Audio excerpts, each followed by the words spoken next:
तो भगवान में निष्ठा होना चाहिए।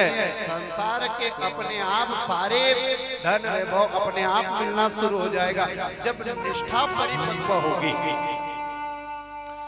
कहते हैं निष्ठा क्या है? निष्ठा सच्चाई है जो ईश्वर में ऐसी मिल जाए कि भगवान के अलावा हमारा कोई नहीं है, कुछ भी नहीं है। मीरा जी की निष्ठा श्री गिरधर गोपाल में ऐसी छिपी महाराज कि अपने आप हृदय से निकल गया। मेरे तो गिरधर गोपाल दूसरो न कोई, मेरे तो गिरधर गोपाल दूसरो न कोई, मेरे तो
दूसरो न कोई।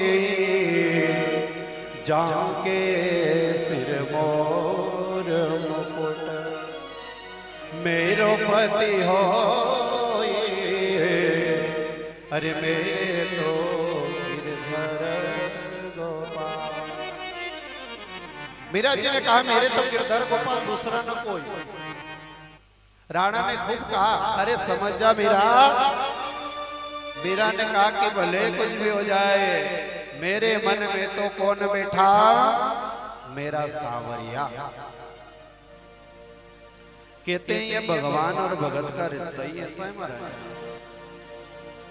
एक बार चित चोर बैठ जाए हृदय में तो कभी निकले नहीं। हाथ बात भ्रात बंधो आपनो न कोई। यदि एक बार मेरे ठाकुर से चित्त चिपक जाए तो यह संसार कैसा लगे महाराज, नस्वर। इस संसार में फिर मन नहीं लगे। एक बार सच्चे हृदय से चिपक जाए तो। अन्य तो महाराज यह संसार ऐसा है, यह संसार कहते संसार, इसमें कोई सार नहीं है। तुमने 1000 कोई अच्छे काम कर दिए और आपसे भूल से एक गलती हो गई तो आपके 1000 काम की कोई वैल्यू नहीं है। वो एक गलती आपकी 1000 कामों पे पानी फेर देगी। इससे उल्टा मेरा भगवान है, इससे विपरीत मेरा परमात्मा कैसे 1000 गलती है पर सुबह उठ करके आधा घंटा 1 घंटा सच्चाई अच्छाई से भगवान को याद कर लिया, उस परमात्मा का नाम ले लिया महाराज, तो हजार बुराई को छोड़कर वो 1 घंटे की साधना मेरे ठाकुर हृदय से लगा लेता है और भगत के ऊपर कृपा कर देता है। बोलिए भक्तवत्सल भगवान की जय हो। सारे ब्रजवासी कहाँ है मालूम आपको? तलहटी के अंदर, गिरिराज जी के अंदर, और 51 उंगली पर ठाकुर धारण किया है गिरिराज। आज मेरे भगवान का नाम हो गया गिरधर। गिरि को धारण करने वाले का नाम गिरधर, गिरधारी नाम हो गया। 7 दिन 7 रात्रि तक बारिश हुई, सारा जल महाराज सुखदेव स्वामी कहते हैं वो सारा जल एक महात्मा ओक लगाकर पी गए। एक महात्मा ओक लगाकर पी गए। परीक्षित जी को बड़ी भावना है कि एक महात्मा एक ही बार में कैसे पी जाते हैं इतना जल। 7 रात्रि 7 दिन तक एक साथ बारिश हुए नहीं, एक महात्मा, ये बात कुछ पल्ले नहीं पड़ी। परीक्षित कहे महाराज ये थोड़ी कहानी सही से बताओ, हमें तो अच्छी नहीं लग रही, बताओ सही से। कहा कि एक बार की बात है। आप कितने अच्छे श्रोता है, बड़ी श्रद्धा से सुन रहे, बहुत अच्छी बात है। कहा जाता है महाराज आज एक बार मैया सीता के मन में आया, हे राम जी आप एक काम करिए, कोई अच्छे महात्मा को बुलाओ जिनको मैं अच्छे से भोजन करा पाऊं। ऐसे महात्मा को बुलाओ जो थोड़ा ज्यादा खाए। 1.5 हड्डी के महात्मा को मत बुलाओ जो आधी बाटी ने 1 लड्डू खाए ने कहते कि बस हो गया। ऐसे को बुलाओ थोड़ा ज्यादा खाए, खिलाने में मुझे बड़ा आनंद आया। राम जी ने कहा देवी एक बार और सोच लो, ये भारत भूमि है, ये तर्पण अर्पण और समर्पण की भूमि है। यहाँ पर जैसे भगत है वैसे साधु संत भी है, ऐसे ऐसे महात्मा हैं, तुम थक जाओगी बना बना कर। मैया सीता कहे तो क्या मुझे ऐसे ही समझ लिया? कभी कभी यही होता है, माताएं जब भोजन बनाती है ना तो घर का पुरुष कहते हैं कि 5 पामड़ा है, थोड़ी जल्दी जल्दी बना दे। तो फिर वो कहे मारे ऐसी समझ ली, 5 नहीं 10-10 की बेल एक साथ चले दूं, इतनी जल्दी फुर्ती है मार में। बोले वृंदावन बिहारी लाल, इतनी जल्दी बनाकर तैयार कर देती हूँ 10 पामड़ा। अरे जब अरे माताएं जवान तो ठीक, बूढ़ी माताएं भी बोल देती है। जब हमारी उम्र थी नहीं, उन्हीं टाइम में बेटा 15-15 एक साथ भोजन कर। बोले वृंदावन बिहारी लाल की जय हो। 15-15 को भोजन करा देती। आज मैया सीता के मन में भी थोड़ा वो भाव आ गया, भगवान बुलाओ। भगवान ने कहा एक बार और सोच लो। कहा सोच लिया, आप तो बुलाओ। मेरे राम ने ध्यान किया और प्रकट हो गए श्री अगस्त जी महाराज। बोलिए अगस्त मुनि महाराज की जय हो। अगस्त जी जैसे ही पधारे ना, अगस्त जी ने भाव से कहा, प्रेम से कहा, हे राम आप तो पर ब्रह्म हैं, आप स्वयं भगवान हैं, पर हे राम आज मुझे तुमने याद क्यों किया? भगवान कहते हैं कि ये जो आपकी भगवत भक्ति करने वाली, संत भक्ति करने वाली मेरी सिया है ना, मेरी सीता, इसके मन में संत को भोजन कराने की इच्छा हुई है। तो मैंने कहा कि कोई ऐसे ही संत को बुला ले, तो एक 1.5 हड्डी के संत को मत बुलाना जो 1 लाडू खाए ने आधी बाटी में। राधे राधे, थोड़े ऐसे बुलाओ जो ज्यादा खाए। इसलिए है महात्मा आपको बुलाया है, मेरी सिया का मनोरथ पूर्ण कर देना। ये जब तक थके नहीं तब तक तुम भी बंद मत होना। देखो प्रभु की लीला। भगवान तो बैठ गए भाव से। अगस्त जी को एक आसन पर बिठाया, बड़े प्रेम से प्रणाम किया, थाली लेकर आए, चरणों को धरा, चरण धोए। दोनों सिया जी और राम जी ने चरणामृत लिया, महात्मा जी के चरण पोंछे, विराजमान किया। बढ़िया सुंदर थाली धरी, थाली में 5-7 कटोरी धरी, एक में सब्जी, एक में दाल, न जाने कितने प्रकार के व्यंजन वहां तैयार हो करके बढ़िया झंझनाटी पूरी तैयार करके खीर रख दी, रसगुल्ले गुलाब जामुन बनाए, सब धर धर करके तैयार करके कहा महात्मा जी लगाओ भोग। महात्मा जी ने कहा कि ठीक है, ये इतनी कटोरियां गाय के लिए धरी। महात्मा जी सब अलग अलग व्यंजन है। उन्होंने कहा कि इतने इतने व्यंजन, इतना बड़ा गुलाब जामुन, इतना बड़ा रसगुल्ला, इसको नाक में धरो के कान में? कहा महाराज मुंह में धरो। अरे मेरे मुंह में इतना सा गुलाब जामुन से क्या हो? हीर कहा कि थोड़ा ज्यादा बड़ा पात्र लाओ, एक साथ 5 चलने दूंगा। बोले जय हो। अब महात्मा जी ने महाराज जो छोटी छोटी कटोरी अलग धरी, बड़े बड़े पात्र धरवा लिए, एक के बाद एक, एक के बाद एक। पूरी तो महाराज देर नहीं लगे ने पूरी खत्म, सब्जी खत्म, रसगुल्ले गुलाब जामुन तो महाराज जितने बने थे सब यहाँ एक ही जगह आ गए। अब तो भैया सीता विचार करके महात्मा थोड़े तगड़े महात्मा बुला लिए राम ने, कोई बात नहीं, पर मैं भी सीता हूँ। अरे ऐसे कई महात्माओं को भोजन एक साथ करा सकती हूँ। हाँ ये भले हैं महात्मा, पर मैं भी लक्ष्मी हूँ। अब तो महाराज आटा पहले तो इतना सा आटा लगाया था। अब मैया सीता ने सोचा कि महात्मा तगड़े है, थोड़ा ज्यादा लगाओ। मसल करके तैयार कर, पूड़ी बनाए धरे, पूड़ी बनाए धरे। मैया सीता पलटे इतनी देर में तो पूड़ी साफ। अब तो मैया सीता पसीना पसीना हो गई, कहे कि कहां से बुला लिया महात्मा, बंद होने का नाम नहीं ले रहे। 8 सिद्धियों को बुला लिया, अष्ट सिद्धि को, 9 निधि को बुला लिया। कोई आटा गूंदे, कोई दाल बनाए, कोई सब्जी बनाए, कोई पूड़ी बनाए। महात्मा टस से मस नहीं हो महाराज, खाने में इतने आगे।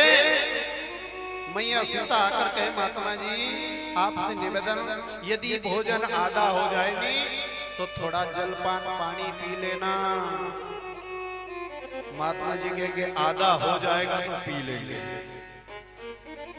मैया के अभी आधा भी नहीं हुआ, अष्ट सिद्धि थक गई, 9 निधि थक गई, और तुम कहते हो आधा हो जाएगा तो पानी पी लेंगे। अब सब ब्राह्मण भोजन। अब कहे तो क्या, मैया शतराणी मैया सीता अपनी मर्यादा का पालन करने वाली, बड़ी प्रेम से चकाचक पवाती जाए और महात्मा जी प्रेम से पाते जाए। अंत तो गतवा मैया सीता राम जी की ओर देखे, राम जी मैया की ओर नहीं देखे। क्यों? राम जी को पता है कि सिया कह देगी कि मैं थक गई हूं, पर राम जी को तो मैया सीता को पूर्ण प्रसन्न करना था।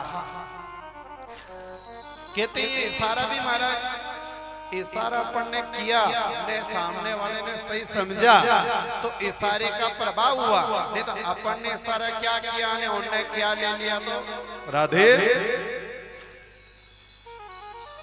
ऐसी एक भाई था गांव का, उसकी नई शादी हुई महाराज। अब नई शादी हुई नहीं तो ससुराल जाने का मन बहुत ज्यादा होता है। तो ससुराल से खबर आई कि भाई आप उनके भाई को फोन लगाकर ससुराल वाले कहा कि आपके भाई को भेज देना, उनकी बढ़िया आओ भगत करेंगे, वो अभी तक नहीं आए हैं। ठीक गया महाराज। उसकी पत्नी को उसके सारे गुण याद, पत्नी को पति के सारे गुण याद रहते हैं कि इनमें कितनी अच्छाई है, कितनी। बोलो राधे, जोर से बोलो राधे। तो महाराज उसकी पत्नी ने विचार किया कि मेरा पति थोड़ा खाने में ज्यादा उस्ताद है, तो मैं ऐसी जगह बिठाऊं जहां से मैं फटाफट पूरी धरती जाऊं और ये खाते जाए, अपने सहेलियों को मालूम भी नहीं पड़े, बढ़िया मेरा नाम भी रह जाए। नहीं ये भी भोजन कर। देवयोग से सारी सखियां उनकी जो मित्र थी उस बहन की वो भी आ गई। उन्होंने कहा कि हम भी जीजा जी के सामने बैठेंगे, हम भी देखेंगे कि ये किस प्रकार से भोजन करते हैं। सखी ने कहा कि देख मेरे पति बड़े शर्मिले स्वभाव के हैं, तू इनके सामने मत बैठो। उन्होंने कहा कि भले कुछ भी हो जाए हम सामने नहीं इधर वाले रूम में बैठ जाएंगे, कमरे में बैठ जाएंगे, पर वहां से देखेंगे जरूर। अब कैसे मना करे बेचारी, ठीक है बैठ जाओ। वो सब उधर बैठ गई, ये पति को बिठाए थे ऐसी जगह बिठाए जहां से उनके आंख से आंख मिल जाए। बोलो राधे। आंख से आंख मिल जाए ऐसी जगह जगह बिठाएं, क्योंकि उनको पता था कि अपन इशारा कर देंगे तो इशारे में समझ जाएगा ना, अपनी बात रह जाएगी।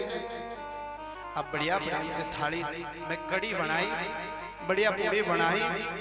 उसकी माँ से कहा उस भाई की पत्नी ने कि आप तो है ना उधर वाले रूम में बैठ करके जमई गाओ। पहली बार जमई जाए नहीं तो साहब बूढ़ी बूढ़ी माताएं एक जगह बैठ करके जमई गाए और जमई जोर जोर से गाए।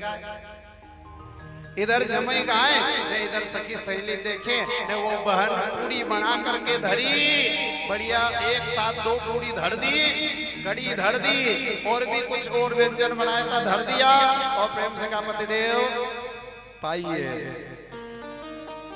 उसने बढ़िया आचमन किया, भगवान को प्रणाम किया और बेचारा गांव का था महाराज, भूख ज्यादा लग रही थी। पूरी एक कहते पूरी, नाम ही पूरी, नाम क्या है उसका पूरी, आदि तो होती नहीं।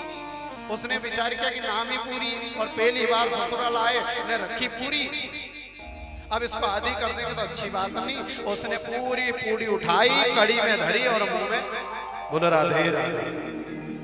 अब पूरी पूरी उठाई नहीं तो जो सखियां थी वो सब हंसे साहब के जीजा जी तो बहुत दिमागदार हैं।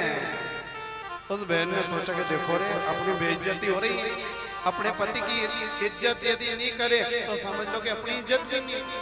पति की इज्जत में ही पत्नी की इज्जत है महाराज।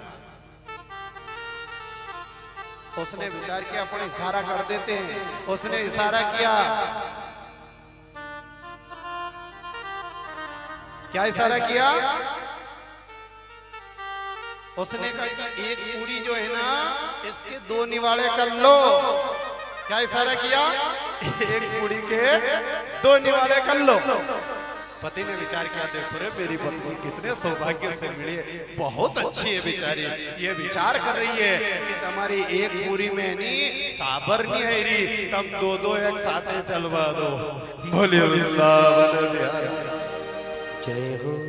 अब 2-2 एक साथ उसने महाराज एक पूरी छोड़कर 2-2 पूरी ऐसे कड़ी में धरे, चकाचक पाए। अब जो पास में सखियां बैठी थी ने वो कहे कि वाह जीजा जी तो बहुत होशियार है। उसको बड़ी बुरा लगा उस बहन को। उसने कहा कि देखो क्या इशारा किया था और क्या समझा। अब उसने ऐसे किया नहीं तो पति ने विचार किया अपन पहली बार तो ससुराल में आए और मेरी पत्नी कहना चाह रही है कि ये पूरी पूजा की पूरी है और पूजा की पूरी का सम्मान करना चाहिए, इनको है ना माथे से लगाकर खाना चाहिए। अब वो पूरी उठाए ऐसे कड़ी में करे और फिर माथे से लगा खाए। बोली वृंदावन बिहारी जय हो। तो महाराज पूरा मुंह कड़ी में सराबोर हो गया। तो इशारा यदि अपन ने किया और सामने वाला सही समझ जाए तो इशारे का अर्थ होता है, नहीं तो अपन ने इशारा क्या किया और समझ गया क्या तो हो गया राधे राधे। बोले वृंदावन बिहारी लाल जय हो। भगवान राम जी ने मैया सीता की ओर एक नजर देखा और भाव से क्या कहा, हे सिया मैं समझ रहा हूं तेरे भाव, वाणी से नहीं बोल रहे महाराज, भावों को समझ रहे राम जी और सीता जी। मैं समझ रहा हूं तू थक चुकी है, पर तुझे तो बड़ा शौक था ब्राह्मण भोजन कराने का, संत भोजन करा। मैया सीता के आप आज खाई सो खाई, आगे खाई तो राम दुआई। है राम जी क्षमा कर दो, मैं अपने आप को महान समझती थी, मैं लक्ष्मी, मैं पूरे ब्रह्मांड का पालन पोषण कर सकती हूँ, क्या एक महात्मा का पेट नहीं भर सकती? आज मैं समझ गई महात्मा का पेट कोई नहीं भर सकता। बोलिए भाग्य बिहारी लाल की जय हो। राम जी ने इशारा किया कि देवी आंगन में जाओ, एक तुलसी का पत्ता लाओ, थाली में धरो, महात्मा परिपूर्ण हो जाएंगे। झट से गई महाराज, तुलसी जी को एक लोटा जल चढ़ाया, एक तुलसी का पत्र लाकर थाली में धरा और कहा महात्मा जी पाइए। महात्मा जी बढ़िया पेट में हाथ घुमाते हुए डकार लेते हुए गए, आनंद आ गया। धन्य हो माता सीता, तुम्हारे हाथ का भोजन करके हमें बड़ा आनंद आया है, पर अब भोजन कराया तो थोड़ा जलपान करा तो पानी पिला दो। मैया सीता ने सोचा भोजन इतना किया तो पानी कितना पिएंगे। कान पकड़ा और कहा भोजन कराना माताओं का काम, पानी पिलाना पुरुषों का काम। राम जी आप जानो और ये महात्मा जाने। राम जी ने भी हाथ जोड़ लिए। पता था राम जी को कि ये महात्मा कितने महान है। उन्होंने कहा महात्मा जी भोजन इस युग में, पानी उस युग में। त्रेता में भोजन, आज द्वापर में। आज मेरे कन्हैया ने उन महात्मा को बुलाया। अगस्त जी ओक लगाकर कहते कि जितने 7 दिन 7 रात्रि तक बारिश हुई नहीं, वो सब बारिश का पानी महाराज आसपास तो शेषनाग जी हो गए, एक जगह झरने की तरह बहता रहा। वो झरने को एक महात्मा ओक लगाकर पी गए। बोलिए संत भगवान की जय हो।